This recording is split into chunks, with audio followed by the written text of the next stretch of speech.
The limestone bowels of Chicago Union Station don't just hold the weight of the tracks, they hold the weight of every soul that ever felt lost in the transit of life. At 3 in the morning, the air in the maintenance tunnels doesn't move. It stagnates, thick with the scent of wet coal, ozone, and a metallic rot that clings to the back of your throat like a layer of grease. Leo and I have walked these damp, subterranean arteries for a decade, tracing the copper veins of a building that breathes through its vents and groans through its girders. We know every crack in the foundation, every weeping pipe, and every shadow that refuses to be chased away by a flashlight. Or at least, we thought we did. We were working a routine inspection near the old baggage spurs, a section of the station that had been walled off since the 50s. The industrial yellow lights above us flickered with a rhythmic, sickening stutter, casting long, skeletal shadows against the soot-stained brick. That's when we saw it. Tucked behind a cluster of high-pressure steam pipes, in a corridor that should have led to nothing but a solid foundation wall, stood a door. It was a slab of surgical, brushed steel, cold and clean in a way that felt like a violent insult to the grime surrounding it. There were no manufacturer markings, no union stamps, just a seamless, shimmering surface that seemed to swallow the dim light. Beside it, a small digital keypad glowed with an aggressive, sickly violet hue. It emitted a constant, high-pitched beep, a digital heartbeat that resonated in my molars. Leo stopped, his heavy work boots crunching on the gravel and glass. I could see the sweat beading on his neck, reflecting the jaundiced light of the overheads. "This wasn't on the blueprints, Valdez," he whispered, his voice sounding thin and brittle against the vast silence of the station. I didn't answer. I couldn't. Curiosity is a rot that starts in the gut and works its way to the hands. Without a word, Leo reached out. He didn't even touch the keypad. As his fingers brushed the cold steel of the handle, the violet light turned a bruised, deep crimson. The door didn't just open, it retracted into the floor with a pneumatic hiss that sounded like a dying breath. A wave of air hit us, not the stale, warm air of the tunnels, but a gust of something frigid and sterile, smelling of old paper and copper. We should have turned back. Every instinct I had, every lesson learned in a decade of dark places, told me to run until my lungs burned. But the void behind that door was hypnotic, a velvet blackness that promised secrets the world above had forgotten. We stepped through together, our flashlight beams cutting into a darkness so dense it felt physical. The moment our heels cleared the threshold, the world turned into a nightmare of machinery. A heavy, hydraulic thud echoed behind us, followed by the screech of metal on metal. I spun around, my heart hammering against my ribs like a trapped bird. The steel door hadn't just closed, it had been replaced. A massive, industrial mesh grate had dropped from the ceiling, thick iron bars locking into the floor with a finality that made my stomach drop. I grabbed the mesh, pulling with a desperate, frantic strength, but it was anchored into the very bedrock of Chicago. Beyond the bars, the familiar, grimy corridor of Union Station was still there, but it looked different. The yellow lights were gone, replaced by a pulsing, static-filled grayness. My radio, clipped to my belt, erupted into a cacophony of distorted screams and rhythmic clicking. "We are pinned," Leo choked out, his light dancing wildly across the walls. But he was looking the wrong way. He was looking back. I looked forward, down the long, descending staircase that had appeared where there should have been a wall. The stairs weren't made of concrete or steel. They looked like they were carved from a single, continuous piece of obsidian, slick and obsidian black, spiraling down into a throat of darkness that had no end. The air grew heavier, pressing against my eardrums, and the silence of the station was replaced by a low, subharmonic hum, the sound of a heart beating deep beneath the earth, waiting for us to arrive. We were no longer in the city we knew. We were in the gut of an architectural tumor, and the door back to reality had just been erased from existence. Leo's fingers clawed at the spot where the door had been, his nails screeching against a surface that was no longer metal, but something colder, denser, and utterly indifferent to his desperation.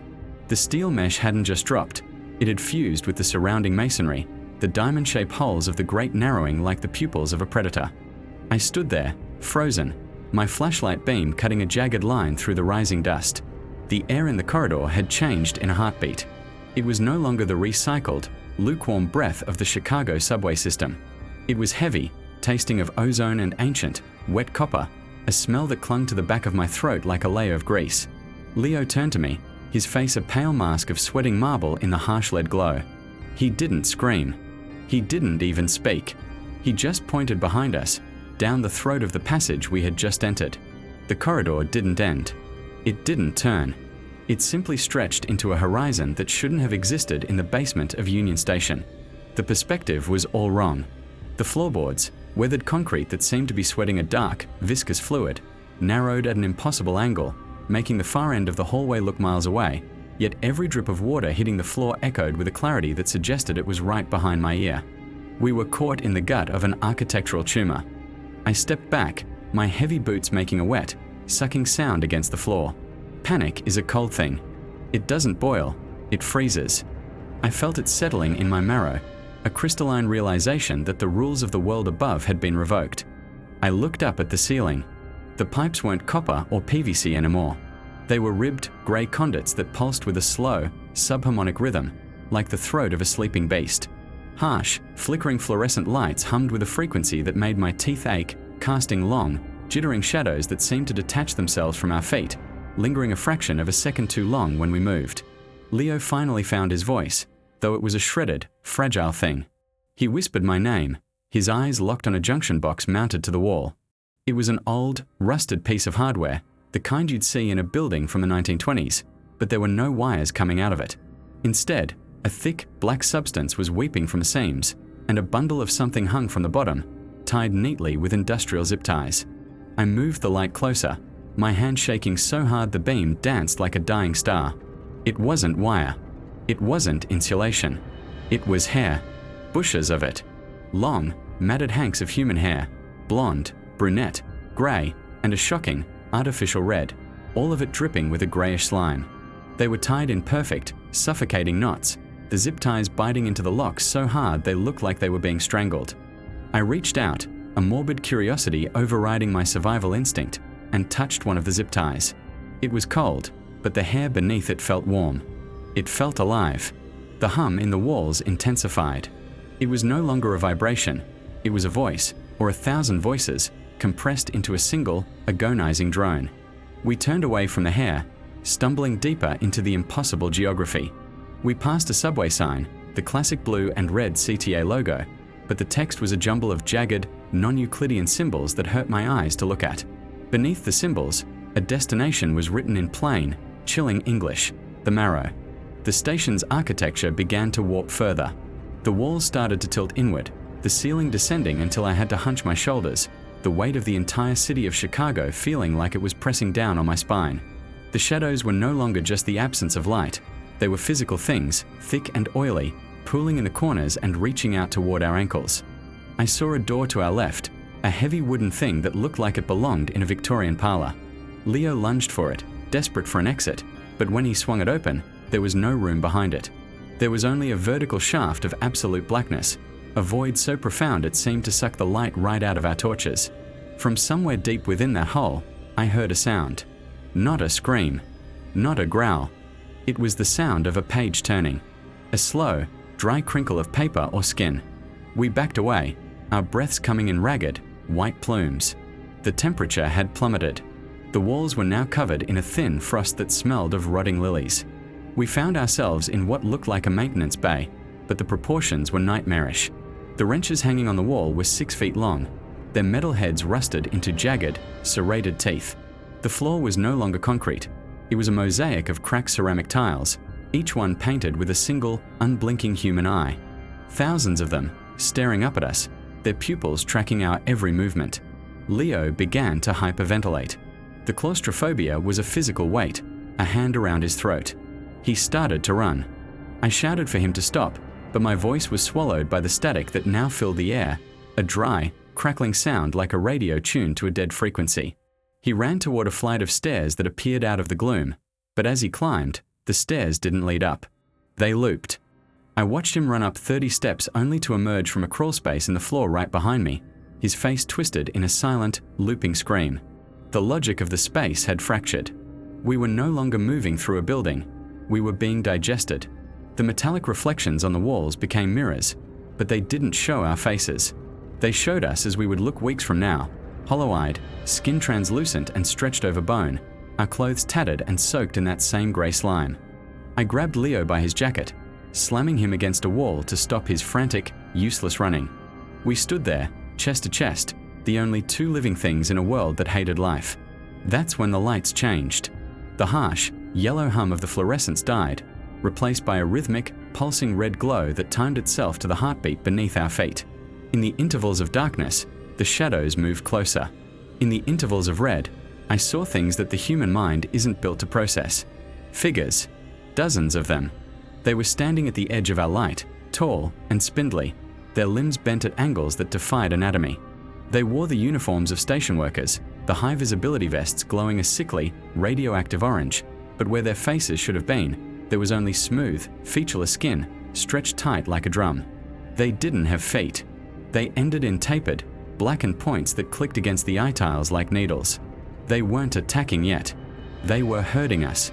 Every time we tried to turn back toward where the door had been, the shadows would solidify into a wall of vibrating static, forcing us deeper, toward the platforms where the trains that never come were waiting. I looked at my watch. The hands were spinning backward, the glass cracked from the inside out. Time had no meaning here. We had been in this hallway for 5 minutes or 5 centuries. My own reflection in the wet concrete looked back at me with a grin that was too wide, teeth too many to count. Leo pointed toward a locker at the end of the hall. It was vibrating, the metal door rattling against its frame as if something was trying to punch its way out. But it wasn't a monster. It was a sound. A rhythmic, mechanical thumping. A heartbeat of the machine. As we approached, the locker door swung open on its own, revealing not a void, but a small, leather-bound book sitting on a shelf. The leather was pale, porous, and had a texture that made my stomach heave. It looked like the skin from the small of a back. I didn't want to touch it. Every instinct I had left was screaming at me to run, even if running meant falling into the void. But the tall, faceless things in the vests were closing in, their needle feet clicking in a terrifying unison. They were whispering now, a sound like dry leaves skittering over a grave. They were calling our names. Not the names on our ID badges, but the names we only called ourselves in the dark. I reached for the book. As my fingers brushed the pale leather, a jolt of static electricity arched from a shelf to my hand, smelling of burnt hair and old copper. The book was warm. It pulsed in my grip. And then, the steel mesh behind us, miles away yet inches close, began to shriek. It wasn't the sound of metal being cut. It was the sound of metal laughing. We were in. The trap was sprung. The Chicago we knew was a dream we had just woken up from, and the nightmare was only beginning to breathe. The stairs didn't just go down. They spiraled into a geometry that felt like a betrayal of the blueprints I'd memorized over a decade of service. Every step we took away from that slammed mesh door felt like sinking into a throat. The air changed first. It lost the familiar scent of Chicago, that mix of damp concrete, old grease, and the faint, metallic tang of the third rail. Down here, the air was sterile, filtered through something that stripped it of life, leaving only a dry, ozone-heavy void that burned the back of my throat. Leo was breathing hard, the sound of his hitching lungs the only thing tethering me to reality. The lighting was the worst part. It wasn't the warm, flickering yellow of the older service tunnels. It was a brutal, clinical white, bleeding from recessed fluorescent tubes that hummed with a frequency so high it made my molars ache. The light didn't cast shadows so much as it erased depth, making the world look flat, like a badly rendered photograph. We reached the bottom of the first flight and stopped. My flashlight beam felt weak, almost offended by the oppressive brightness of the ceiling lights. We were standing in a hallway that shouldn't have been there. It was too wide, the walls tiled in a pristine, bone-white ceramic that hadn't seen a speck of soot or a single drop of condensation. Above us, a directional sign hung from rusted chains. It was the standard blue and white CTA design, but the text was a jagged, fractured mess of symbols that looked like letters from a dozen different languages forced into an unholy marriage. One word was legible, or at least my brain translated it as such: perimeter. But beneath it, the arrow pointed toward a wall of solid brick. Then the sound started. It wasn't the roar of a train. It was the public announcement system. The speakers were hidden behind mesh grills every 10 feet, and they didn't just broadcast, they vibrated. A female voice, smooth and synthetic, began to speak, but the cadence was wrong. It was too fast, then too slow, the syllables dragging like a tape deck losing power. "Attention passengers," the voice chirped, followed by a burst of static that sounded like bone grinding on bone. The next departure has been scheduled for.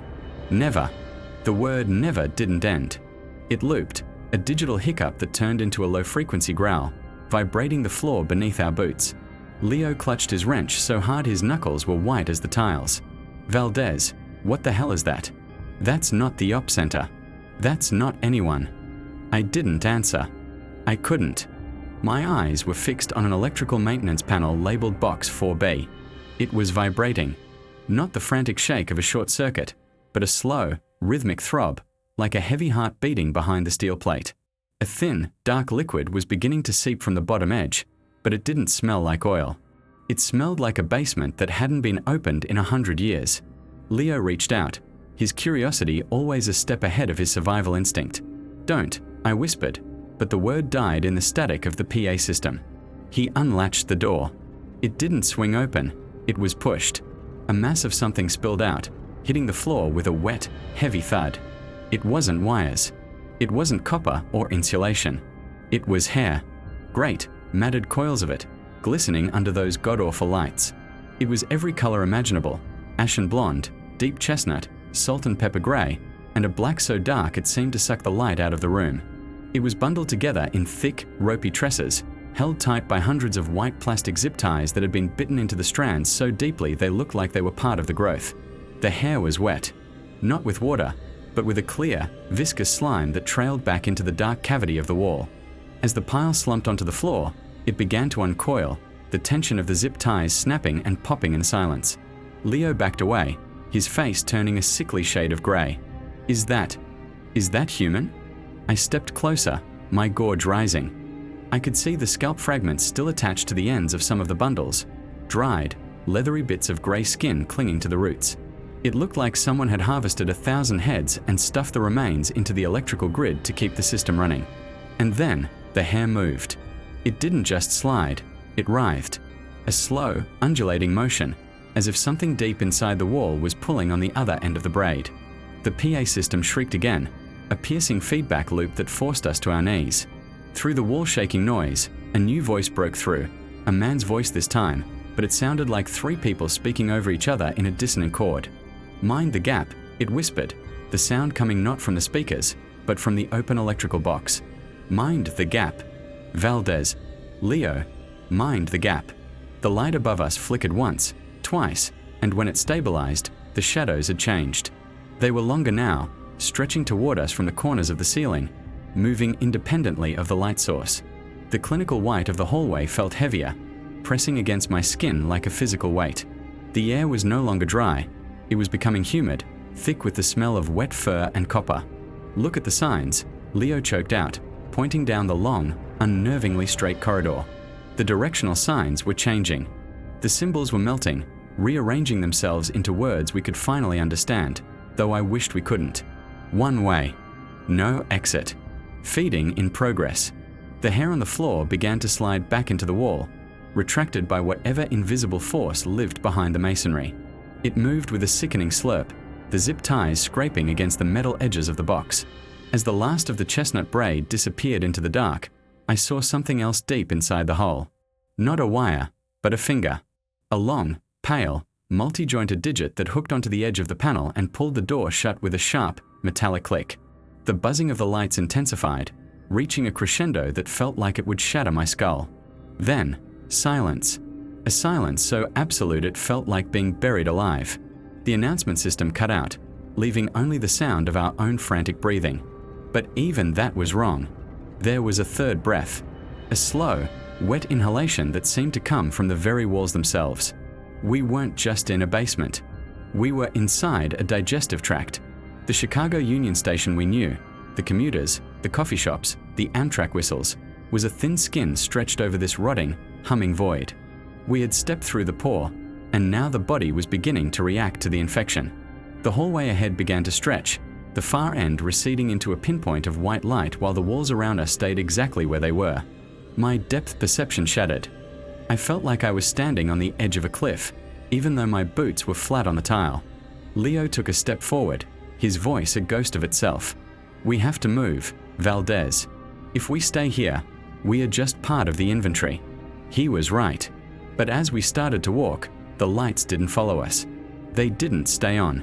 One by one, the fluorescent tubes behind us began to pop, a rhythmic percussion of shattering glass. Pop, pop, pop. Each explosion brought the darkness closer, a thick, ink-black void that didn't just lack light, it ate it.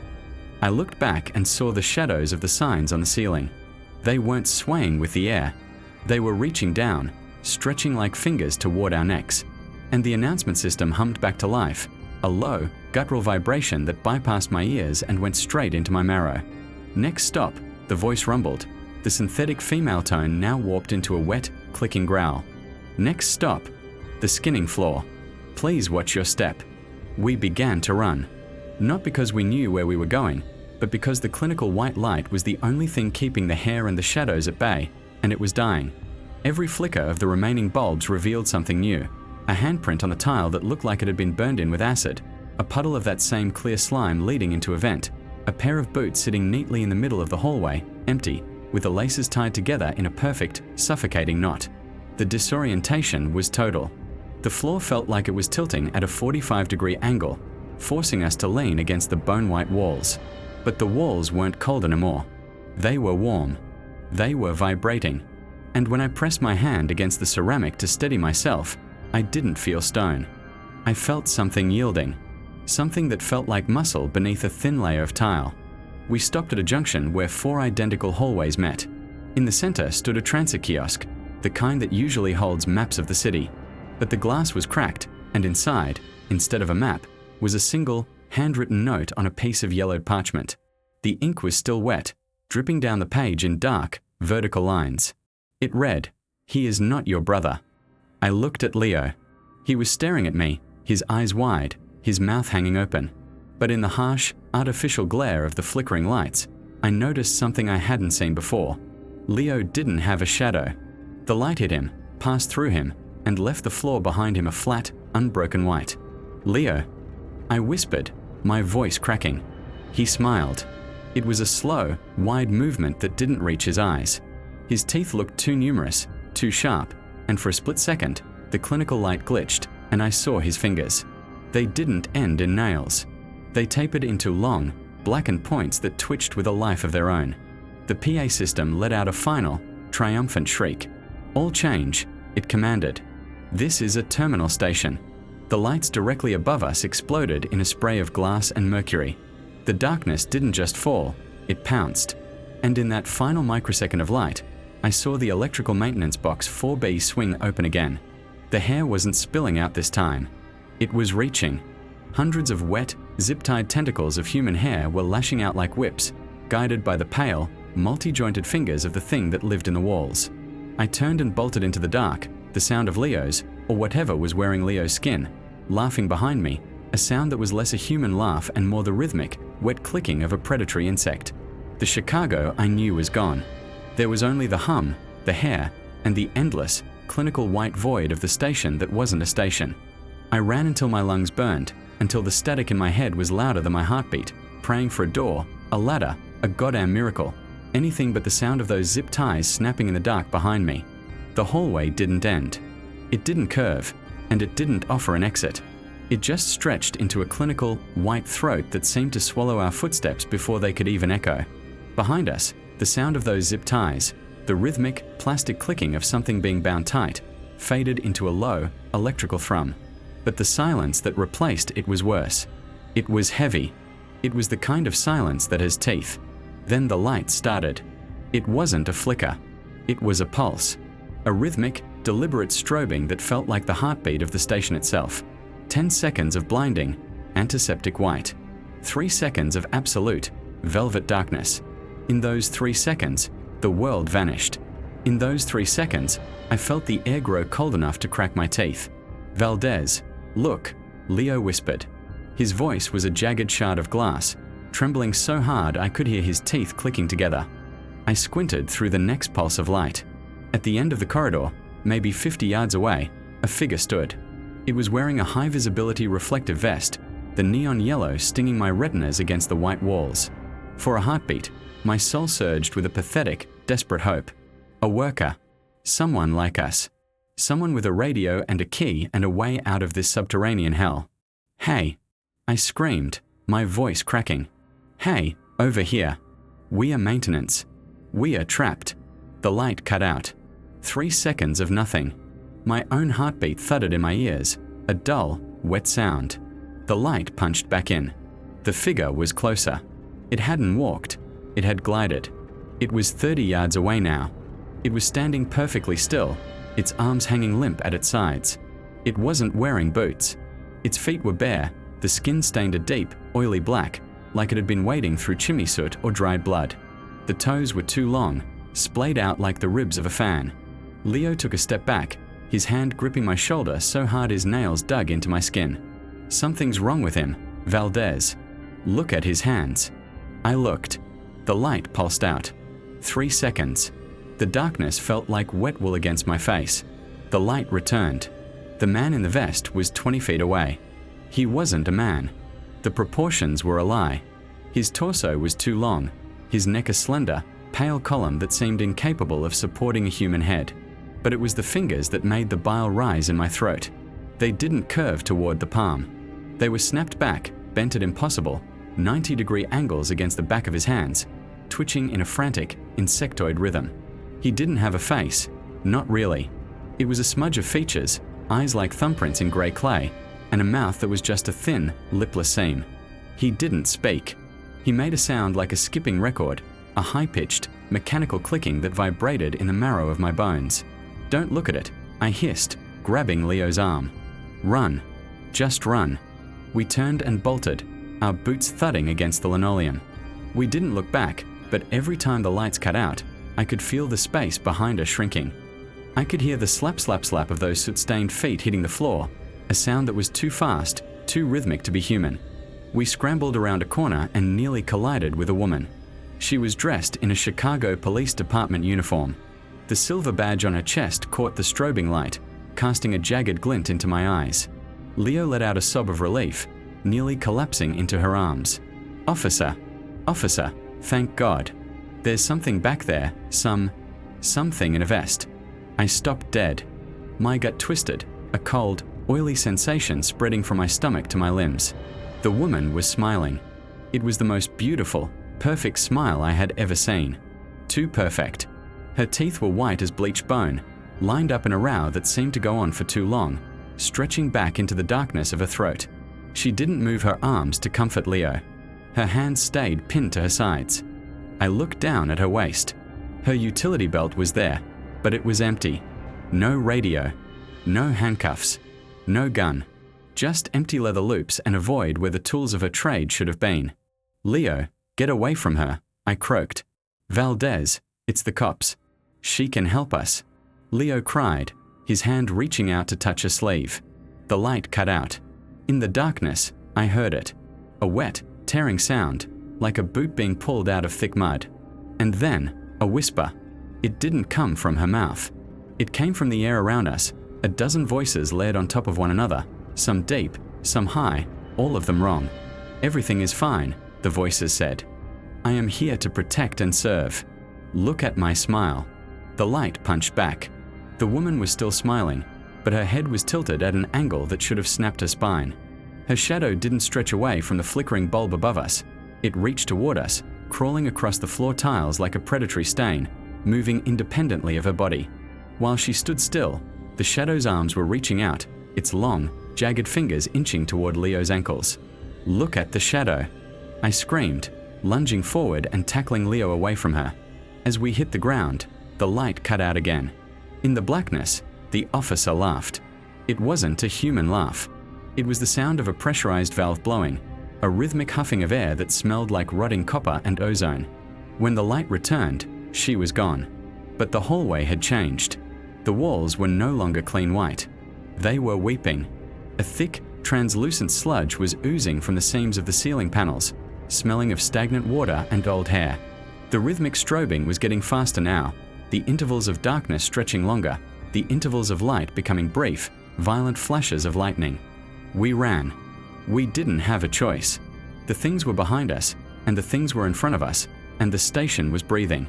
Every time the light flashed, I saw silhouettes in the distance, dozens of them. Figures in suits, figures in janitor uniforms, figures in civilian clothes, all of them standing perfectly still, all of them wearing that same, frozen, porcelain smile. They were the Keijiadan, the mimics. They weren't hunting us with speed.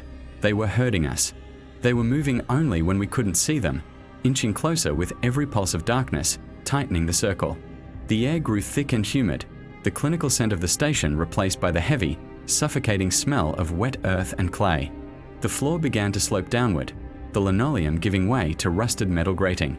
Below the grates, I could see things moving, bunch of those hair-filled zip ties, pulsing like black hearts in the dark. Leo was hyperventilating, his breath coming in ragged, wet gulps. We reached a set of heavy double doors, the kind that lead to a subway platform. Above them, a sign flickered. It didn't say red line or blue line. It said the end of the breath in a font that seemed to vibrate against my eyes. We burst through the doors and stopped. We were standing on a platform, but there were no tracks. Where the rail should have been, there was only a vast, yawning trench filled with grey clay. The clay was moving, undulating in slow, heavy waves, and protruding from it were hundreds of hands, all of them reaching upward, their fingers snapped back at the same impossible angles as the man in the vest.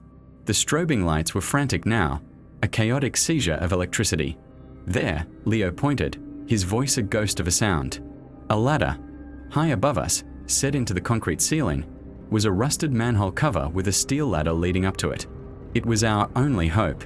But between us and the ladder stood the woman in the police uniform and the man in the vest. They weren't hiding anymore.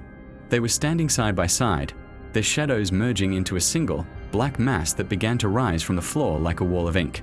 The woman's smile widened. Her jaw unhinged, her mouth opening far wider than any human skull would allow. Behind her teeth, there was no tongue. There was only a void, a swirling vortex of static and hair. The man in the vest began to snap his fingers. Click, click, click. The sound was deafening, echoing off the concrete walls like gunshots. Valdez, I can't. Leo's voice trailed off. He was staring at the woman, his eyes glazed, his body swaying. Leo, don't look at her. I grabbed his collar, trying to pull him toward the ladder, but he was dead weight. He was staring into that mouth, into that void, and I realized with a jolt of pure terror that he wasn't just scared. He was being emptied. The woman stepped forward, her bare, soot-stained feet making no sound on the metal grating. She reached out a hand with fingers that twitched and snapped, and placed it gently over Leo's face. She didn't claw at him. She didn't bite. She just held him, her palm covering his nose and mouth. I watched in horror as Leo's body began to wither. It was like watching a balloon lose air, but it wasn't air. It was his essence, his very being sucked into the void behind her teeth. His skin turned a dull, ashen grey, and his eyes rolled back until only the whites were visible. I tried to pull her off him, but my hands passed through her like she was made of smoke and cold static. I felt a surge of ice-cold energy blast through my arms, knocking me backward onto the rusted grating. Leo fell. He hit the floor with a hollow thud, his body looking like a discarded husk, a suit of clothes with nothing inside.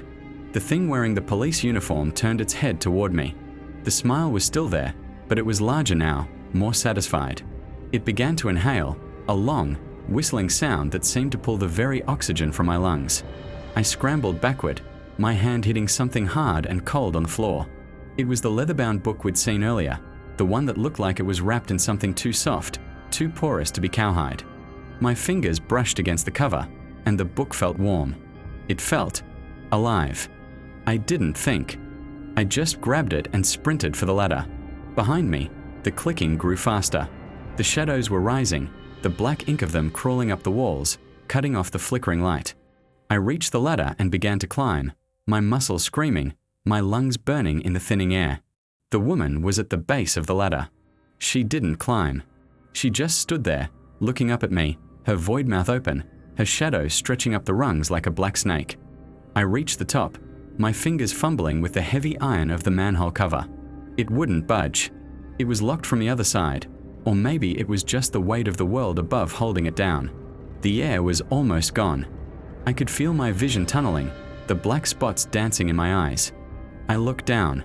The thing was inches away now, its shadow hand wrapping around my ankle, a coldness so intense it felt like my bone was shattering. The book. I remembered the ritual. The scrawled, frantic notes I'd glimpsed in the maintenance room. Give what is taken. A breath for a life. I pressed my face against the narrow gap between the manhole cover and the concrete rim. I opened the book to a random page. The skin of the book pulsed under my thumb. I emptied my lungs. I blew every last bit of air I had into the crack, a desperate, final exhale. For a second, the world went silent.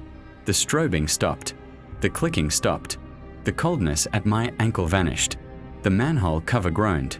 It swung upward, revealing not the station, but the dark, rainy sky of Chicago.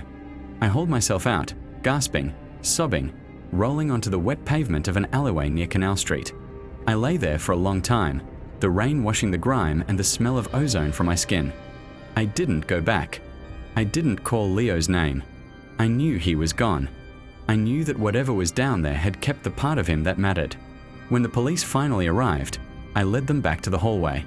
But the door was gone. There was no grey steel door, no keypad, no bleeping light. Just a solid wall of old, yellowed brick, thick with the dust of 100 years. They looked at me like I was a junkie, like I'd had a breakdown and lost my partner to the city's shadows. I went back to my car, my hand shaking so hard I could barely fit the key into the ignition. I just wanted to go home. I wanted to lock my doors and never look at a smile again. I slumped into the driver's seat and reached for my seatbelt. That's when I saw it. Sitting on the passenger seat, right where Leo should have been, was the leather-bound book. It wasn't wet from the rain. It was dry, and it was warm. I looked at the cover in the dim light of the street lamp. The grain of the leather was different now. I could see pores. I could see the faint, white lines of a thumbprint that wasn't mine. And then, the book moved. The cover rose and fell in a slow, rhythmic motion. It wasn't the wind. It wasn't my imagination. The book was breathing. And as I watched, a single word began to etch itself into the skin of the cover, as if an invisible finger were carving it from the inside out. Valdez. I looked into the rearview mirror. My own face looked back at me, pale and haunted. I tried to frown, to cry, to scream. But my muscles wouldn't obey. My lips pulled back. My teeth bared. I was smiling. A wide, perfect, porcelain smile that reached all the way to my ears. And I realized, with a terror that surpassed everything I had seen below, that I hadn't escaped at all. I had just brought the void home with me. I had given it my breath, and now it was using mine. The air in the depths of Chicago Union Station didn't just feel heavy. It felt curdled, like something organic had been left to rot in a sealed vault for a century. Leo's boots made a wet, sucking sound against the concrete of the platform, a rhythmic squelch that was the only thing punctuating the suffocating silence. We weren't in the station anymore. Not really. The architecture was a cruel parody of the world above. The tracks weren't filled with steel and grease. They were packed level with a grey, viscous clay that seemed to throb with a slow, tectonic pulse. It looked like muscle tissue that had been drained of blood, cold and unyielding. My flashlight was dying. The beam was a jaundiced yellow, flickering with a frantic, stuttering energy that felt like a panic attack in light form. Every time the darkness swallowed the beam, I felt the void press closer, a physical weight against my skin. There were signs hanging from the rusted girders overhead, but they were nonsense. They weren't in English or any language I recognized. The letters were jagged, vibrating geometry that made my retinas ache. One sign sat directly above a platform edge where no train would ever come, its surface covered in a layer of fine, black soot that looked like burnt hair. Leo stopped. His breathing was a jagged, wet rasp. He turned to me, and in the dying glow of my light, his face looked like a wax mask melting in the heat. His eyes were wide, the whites clouded with a milky, opalescent film. "Valdez," he whispered, but his voice didn't come from his throat. It sounded like it was being broadcast from a distant, static-choked radio. "Valdez, the air. It tastes like copper." I didn't answer. I couldn't. I was looking past him. At the far end of the platform, where the shadows were absolute, something was moving. It wasn't a person, though it wore the shape of one. It was the woman in the police uniform we had seen earlier. She was standing perfectly still, but her shadow was detached. Her shadow was pacing back and forth on the wall behind her, a frantic, elongated shape that clawed at the brickwork with fingers that were too long, too many. She began to walk toward us. She didn't use her feet. She glided, her body remaining perfectly rigid while the world around her seemed to warp and fold to accommodate her movement. The flickering light caught her face, that wide, porcelain smile that didn't move even as she spoke. "You're late for the final boarding," she said. Her voice was a harmony of screams, layered and dissonant. Leo bolted. He didn't head for the stairs. He ran toward the clay-filled tracks, his mind finally snapping under the weight of the impossible. I screamed his name, but the sound was swallowed by a sudden, deafening burst of static that erupted from the overhead speakers. The noise was physical, a wall of white noise that drove me to my knees. The officer thing was on him in a heartbeat. She didn't tackle him. She simply merged with his space. One moment she was 10 feet away, and the next, she was draped over him like a shroud of cold silk. Leo fell onto the clay, his body sinking inches into the grey muck. He tried to fight, his hands clawing at her uniform, but his fingers passed through her like she was made of smoke and oil. Then, she did the most horrific thing I've ever witnessed. She didn't bite him. She didn't tear at his flesh. She leaned down, her face inches from his, and opened her mouth. It didn't open like a human mouth. It unhinged, her jaw dropping to her chest, revealing a throat that was an endless, obsidian throat. She began to inhale. Leo's body convulsed. I watched in frozen, crystalline horror as a pale, shimmering mist began to pull from his nostrils and mouth. It wasn't smoke. It was his essence, his very history, his breath. His skin began to grey and wrinkle, the moisture being leached out of him by the sheer vacuum of her presence. He tried to scream, but there was no air left in his lungs to vibrate his vocal cords. There was only the sound of the void, the sound of 1,000 dead channels playing at once. I scrambled backward, my hand hitting something cold and hard on the ground. It was the book, the leather-bound manual we had found in the crawlspace. I gripped it, the cover feeling like feverish skin beneath my palms. It was vibrating, a low-frequency hum that resonated in my teeth. I opened it frantically, the pages turning with a sound like breaking bone. The diagrams were shifting, red ink crawling across the parchment like parasitic worms. I found it.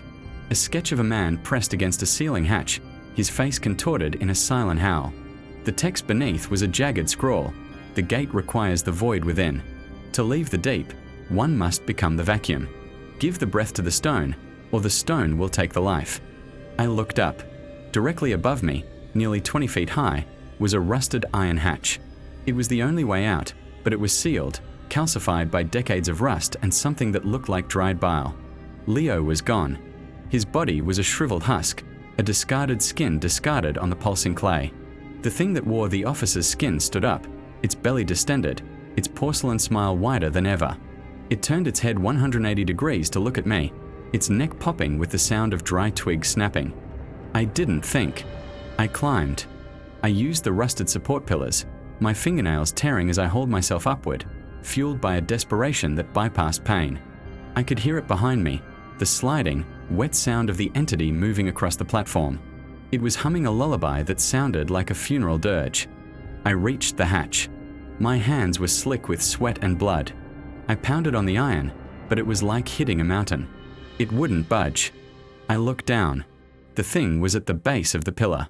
It was beginning to reach up, its fingers elongating, turning into jagged, obsidian needles that clicked against the metal. I remembered the book. The ritual.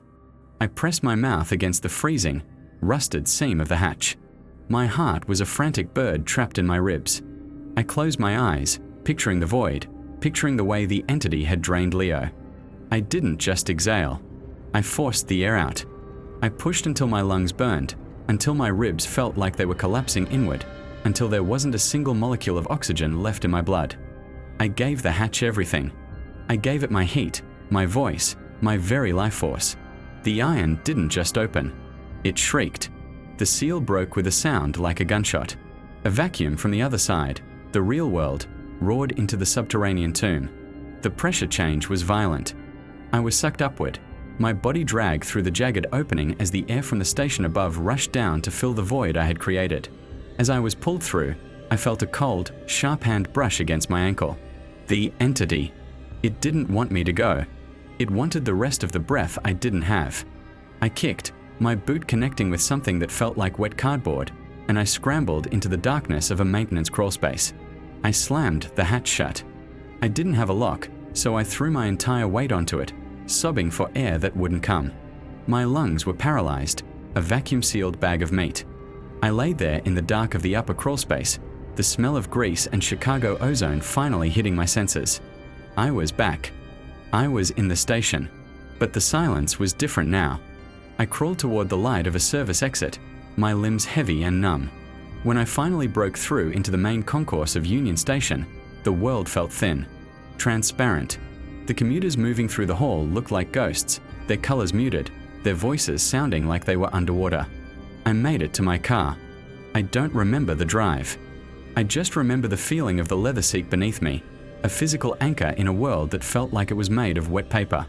I reached over to the passenger seat to grab my phone, to call the police, to call Leo's wife, to call anyone. My hand didn't hit my phone. It hit the book. The leather-bound manual was sitting there, right where Leo should have been. The cover was pulsing. The skin-like material was warm, a deep, feverish red.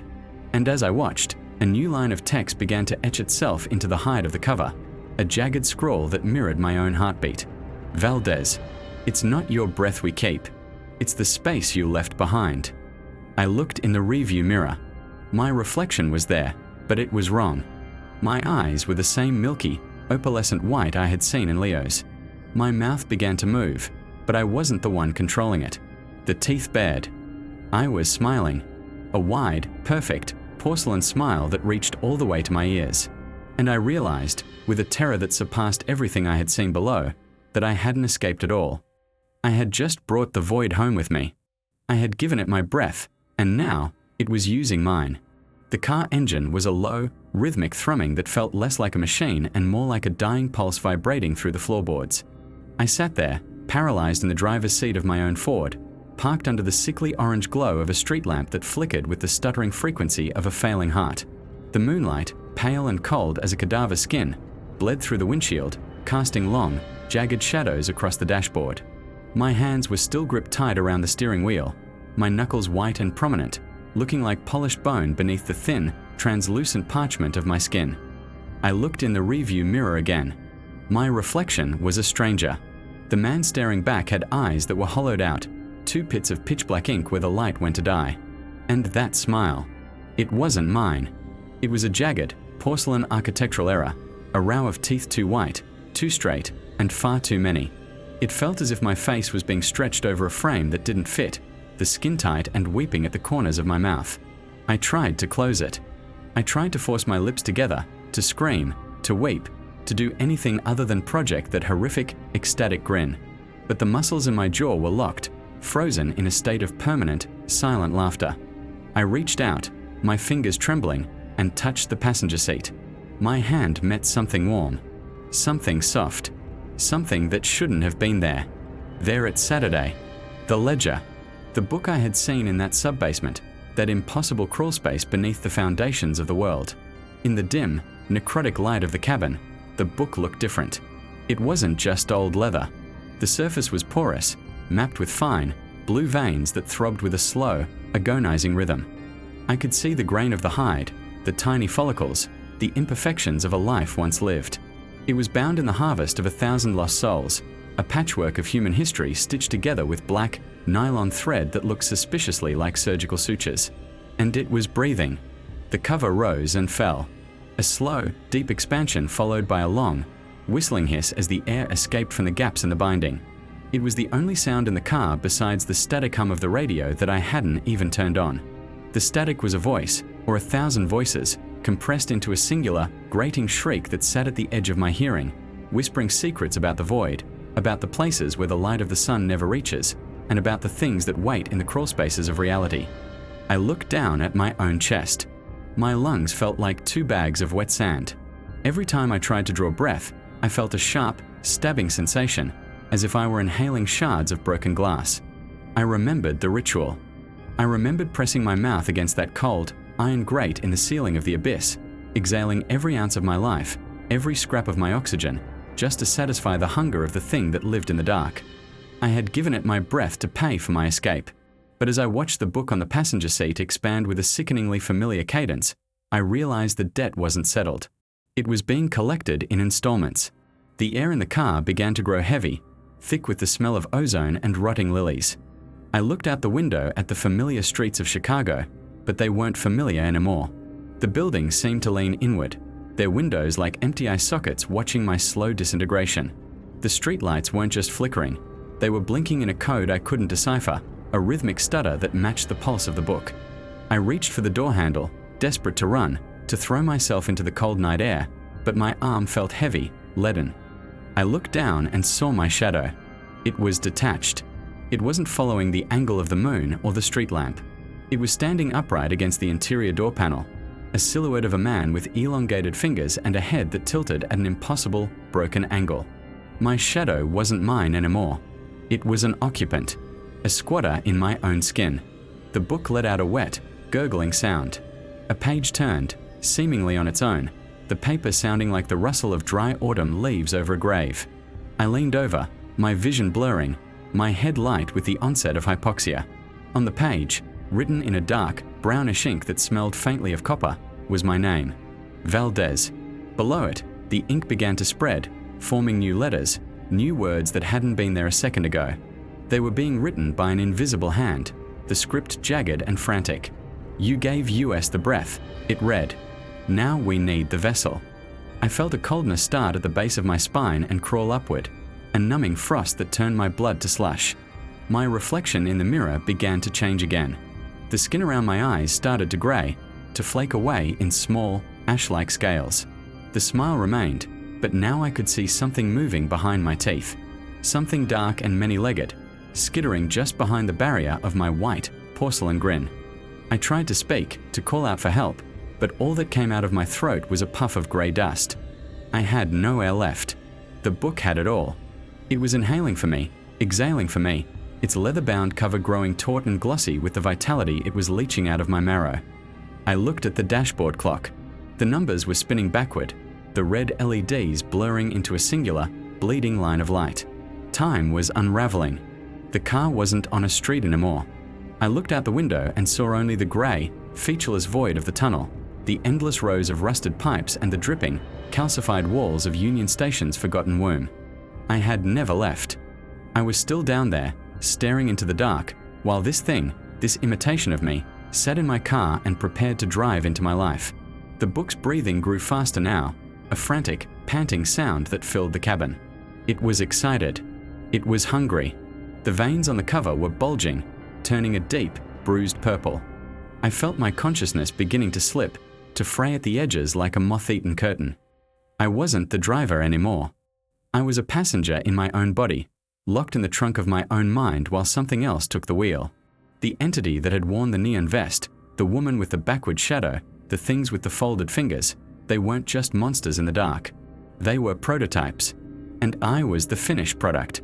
The car began to move, though my feet weren't on the pedals. We glided forward through the pale moonlight, heading toward the suburban sprawl, toward my house, toward my family. I wanted to scream a warning, to tell them that the man coming home wasn't the man who left for the night shift.